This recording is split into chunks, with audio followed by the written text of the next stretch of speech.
গীতাকে বলা হয় জীবনের শ্রেষ্ঠ দর্শন।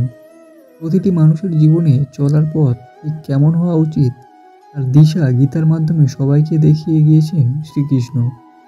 হিন্দু ধর্মের অন্যতম গুরুত্বপূর্ণ শ্রীমদ্ ভাগবত গীতায় পাতায় ধর্ম, কর্ম এবং প্রেমের শিক্ষা দেওয়া হয়েছে।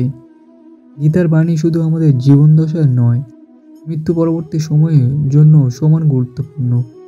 কারণ গীতা শুধু এক জন্মের কথা বলে না, গীতা চিরন্তন আত্মার কথা বলে, যে আত্মা কখনো লয় নেই, ক্ষয় নেই। মহাভারতে কুরুক্ষেত্রের যুদ্ধ শুরুর ঠিক আগে মনের প্রবল সংশয়ের দোলাচলে পড়েন তৃতীয় পাণ্ডব অর্জুন। নিজের আত্মীয়দের বিরুদ্ধে যুদ্ধ করতে পারবেন না বলে অস্ত্র নামিয়ে রাখেন তিনি। সেই সময় তাকে জীবনের স্বরূপ চেনান ও কর্তব্য কর্মের জ্ঞান দেন শ্রীকৃষ্ণ। গীতায় আমাদের সকল সমস্যার সমাধান পাওয়া যায়। বলা হয়ে থাকে আমাদের জীবনে এমন কোনো সমস্যা নেই যার সমাধান গীতায় পাওয়া যাবে না। গীতায় শ্রীকৃষ্ণ দুটি কাজের কথা বলেছেন। এই দুই কাজ জীবন করে যেতে পারলে সব সাফল্য লাভ করা সম্ভব। এই দুই কাজ সঠিকভাবে করলে মনের সব ইচ্ছা পূরণ করা সম্ভব।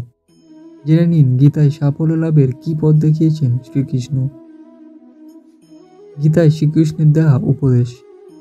শ্রীকৃষ্ণ শ্রীমদ্ ভাগবত গীতায় বলেছেন, হে অর্জুন, মানুষ জীবনে যা চায় তাই অর্জন করতে পারে যদি নিজের লক্ষ্যের কথা শয়নে স্বপনে অবিরাম সে ভাবতে থাকে, নিজের উপর বিশ্বাস রেখে নিজের লক্ষ্যে স্থির থেকে সঠিকভাবে চেষ্টা করলে সাফল্য লাভ করা অবশ্যই যায়। শ্রীমদ্ ভাগবত গীতা অনুসারে আমাদের সব থেকে বড় অনুপ্রেরণা হলো আমাদের চিন্তা ভাবনা।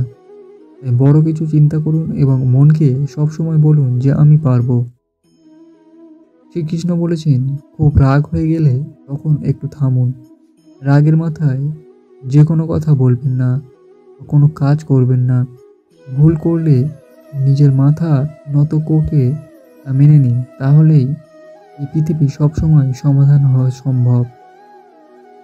গীতায় বলা হয়েছে যে যা যারা আপনাকে কষ্ট দেবে তারা অবশ্যই কষ্ট পাবে।